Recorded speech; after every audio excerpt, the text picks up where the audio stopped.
Hello everyone, thank you for joining me today. I'm Bets Golden.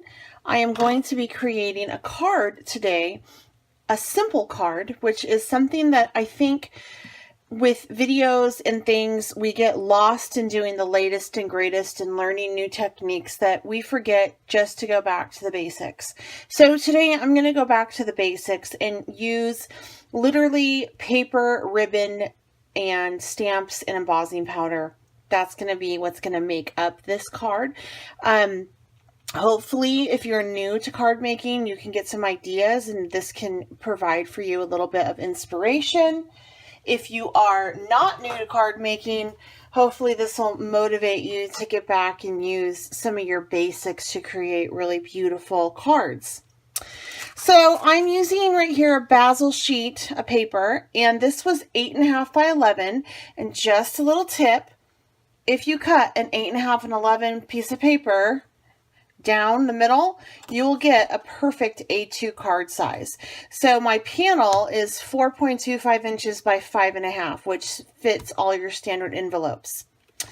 And then I also am using this beautiful basil dot paper. It's a textured. So I only am using 2 sheets of paper on it.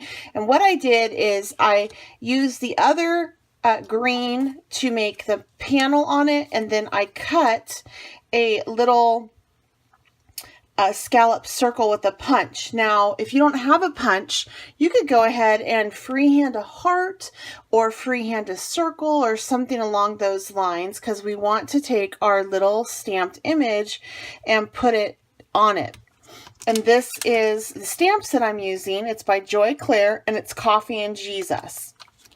So we're going to first create our panel, our card face. And I'm going to take just this wreath and I'm going to stamp it randomly all over the card front to give a pattern. Now, whenever you're using a cling foam stamp, you do want a block and you want to do it on a foam piece of paper. I like Nuvo Clear Mark Embossing Pad.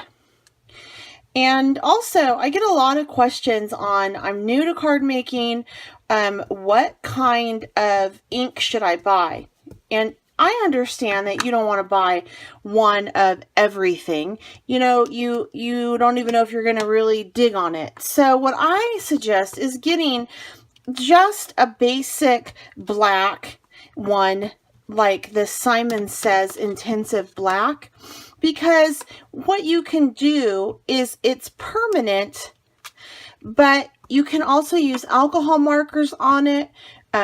You can use colored pencils on it. You can just do straight up stamping. The only thing that makes the premium dye inks for alcohol markers challenging is you just can't really emboss on it. So what I'm doing right now, I want an embossed image, so I am using a clear embossing powder.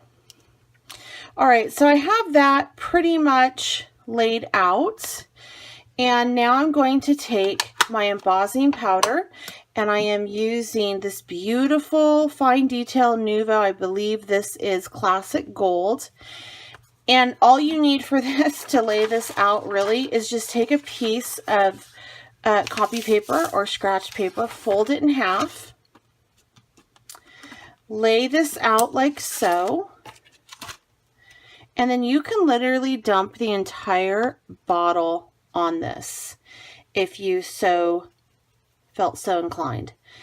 All right, and the reason is because you're going to save most of it, and I did feel so inclined. I dumped the entire bottle on it. All right, so you're going to just take and tap it off. I'm going to use some tweezers to pick mine up. You're going to take and just tap it off, and that's what you're left with. Isn't that so pretty? And then we're going to emboss it. Now, it's important that you use a heat gun and not just your blow dryer. Some people have tried that and it doesn't work. You need your heat gun. And if you don't have a heat gun, I would just recommend just stamping this image in regular black ink. That'd be pretty too. But before I do that, I do have some marks right here of where the embossing powder stuck and I didn't want it to. So I'm just going to take a brush and just kind of move it off and then blow it off. Like so. All right, now from here, I'm going to take and heat set this. And you know that it's entirely heat set when it goes shiny. I'm going to take this down.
You can see that I did get a little bit of embossing in some spots that wasn't stamped, but that's okay. It adds to the character of the card.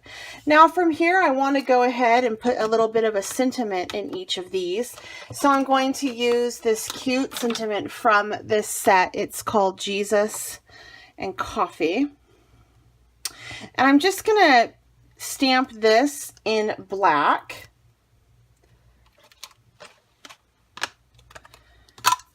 And you notice that I did do some of the wreaths off of the page. That's really appealing to the eye to do it like that.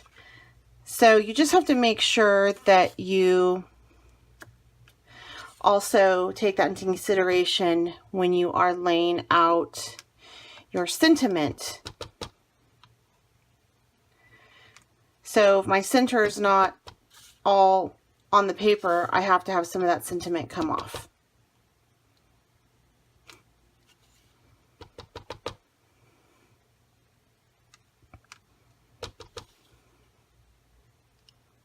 All right, so my background is now done. Let's go ahead and assemble our card. For the sake of time, I did go ahead and stamp a sentiment on the inside from the same set as well. And it is thankful that Jesus is stronger than my coffee. But before I start to assemble, I want to put my little ribbon on. And this just adds a really beautiful little detail to this.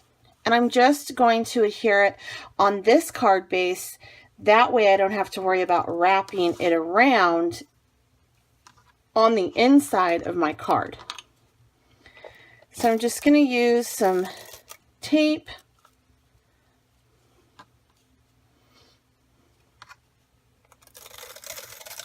Like so.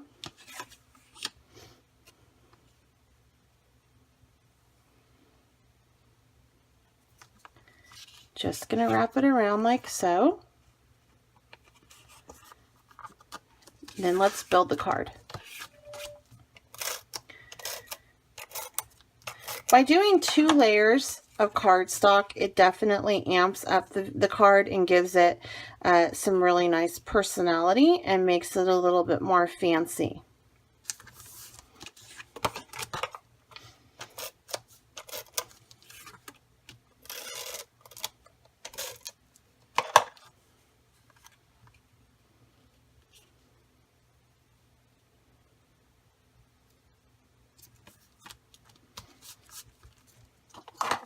And now I want to add my little sentiment right here that is the cute little coffee cup that's also from this stamp set, Coffee and Jesus by Joy Claire.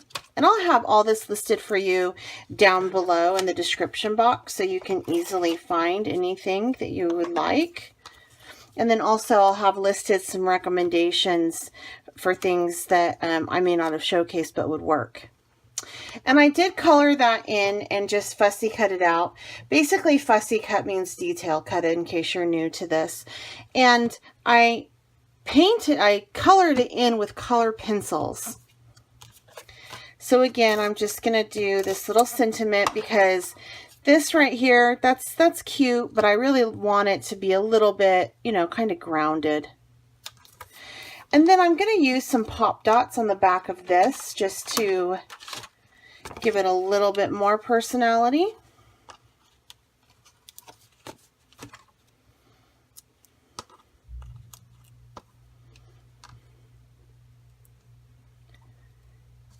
And there we go. So now we have a cute little card, and we made it with just things in our stash. Pretty simple, but still really, really cute. All right, if you have any questions or comments, please leave them down below. Give this video a thumbs up if you enjoyed it, and I certainly hope you subscribe if you haven't done so. Until next time, happy crafting.